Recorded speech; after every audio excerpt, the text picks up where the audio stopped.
আমার নাম কবি। আমি কেবল জিএসসি দিয়ে নতুন ক্লাস 9-এ উঠলাম, আর করোনার জন্য আমাকে একটি কম্পিউটার কেনার দরকার পড়েছিল। আমার বাবা মা কম্পিউটার কিনতে কখনোই সমর্থন করেনি, কিন্তু করোনার জন্য স্কুল কলেজ সব ক্লাস অনলাইন হওয়ার সুবাদে আমায় কম্পিউটার কিনে দিতে চায়। আমি তো মহা খুশি। অনেক দিন বন্ধুর কম্পিউটারে গেম খেলতাম, ওদেরকেও এখন দেখাতে পারবো আমারও কম্পিউটার আছে। কিন্তু আমার বাবা মা আমায় পুরনো কম্পিউটার কিনে দিল। যখন কম্পিউটারটি সেট করে দিয়ে গিয়েছিল, আমি ঘুমিয়েছিলাম। উঠে দেখি ডাইনিং রুমে পুরনো কম্পিউটার। এটা দেখে তো আমার খুশির শেষ রইল না। আমার বাবা মা যেখানে আমায় কম্পিউটার কিনে দিতেই চায়নি, সেখানে পুরনো কম্পিউটার। সত্যি দারুণ। কম্পিউটারটা খুলেই দেখি সব কিছু ফাঁকা ছিল।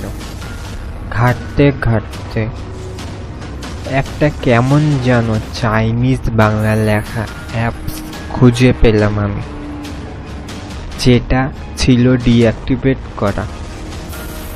সেটা আমি অ্যাক্টিভ করে দিলাম, আর সাথে সাথেই কম্পিউটার যেন বন্ধ হয়ে আবার নতুন করে চালু হলো। আর তারপর যা আমি দেখলাম তা দেখার জন্য আমি মোটেও প্রস্তুত ছিলাম না। একটা ট্রেন মনে হলো লাইভে আমার সামনে উল্টে পড়ে গেল, আর সেখানে মানুষের রক্তাক্ত অবস্থা, তাদের মাথা ফাটা, হাত পা মুখ বুক সব যেন ফেটে যাওয়ার দৃশ্য আমি নিজের সামনে দেখতে পেলাম। এমন জিনিস দেখে তো আমি অনেক ভয় পেলাম। আর তারপরে আমি দেখলাম 3 পা এর একটা জন্তু, তার ছিল রক্তবর্ণ চোখ আর অনেক বড় মুখ, দাঁতগুলো অনেক ভয়ঙ্কর। সে সব মানুষগুলোর সামনে গিয়ে তাদের যেন রক্ত চুষে খেল। আমার সামনেও আসতে দেখলাম আমি। আর তারপরে পিছন থেকে মায়ের ঝাঁকুনি দিয়ে বলল, কি হয়েছে তোর? কি দেখছিস অন্ধকারে স্ক্রিনে? আমি তখন হুঁশে ফিরলাম। তারপর মা বলল, স্ক্রিন অন্ধকার করে কি দেখছিস তুই আধা ঘন্টা ধরে? তোকে ডাকছি, শুনছিস নি তুই? আমি ভয়ে ভয়ে বললাম, না মা, শুনতে পাইনি। তারপরই কাঁদতে শুরু করলাম। সব মাকে খুলে বললাম, আর বললাম 3 পায়ে এলা জন্তুটির কথা। মা বলল, এটা তোর মনের ভুল রে।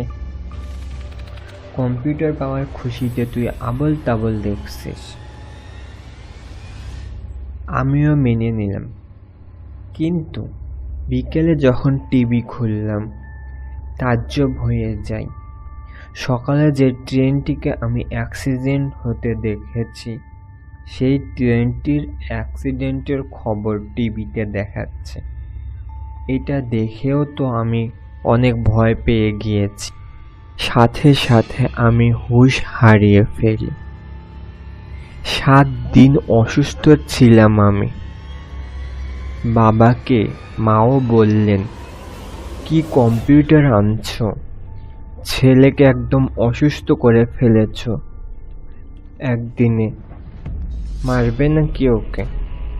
বাবাও ফেরত দিতেও চাইল না, কারণ অনেকগুলো টাকা দিয়েছে কম্পিউটারটা কিনতে।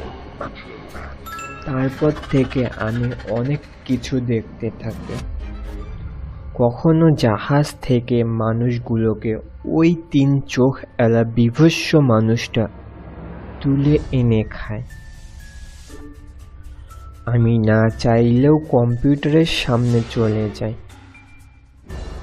আমার মা বাবা খেয়াল করে ঘন্টার পর ঘন্টা কম্পিউটারের স্ক্রিনে শুধু তাকিয়েই থাকি আমি। আমার বাবা মা শুধু এতটুকু দেখে, আমি অন্ধকার স্ক্রিনে তাকিয়ে থাকি, কিন্তু আমি যা দেখি তা তারা দেখে না। আর এই নিউজ এর সত্যতা যখন দেখতে পাই আমি, তখন মানসিকভাবে অনেক ভেঙে পড়ি। আমায় আমার বাবা মা সাইকিয়াট্রিস্টের কাছে নিয়ে যায়। সাইকিয়াট্রিস্ট ও কিছু বুঝতে পারে না কি হচ্ছে আমার সাথে। মাঝে মাঝে কম্পিউটার ছাড়াও আমি কিছু মৃত্যু দেখতে পাই, যেমন আগুন লাগে, তারপর ও 3 চোখ এলা বিভৎস প্রাণীটি গিয়ে ওদের রক্ত খায়। যখন সাইকিয়াট্রিস্ট থেকে সাইকিয়াট্রিস্ট ফেল হতে থাকে, তখন আমার মা আমার বাবাকে জোর করে বলে মৌলভীর কাছে নিয়ে যেতে।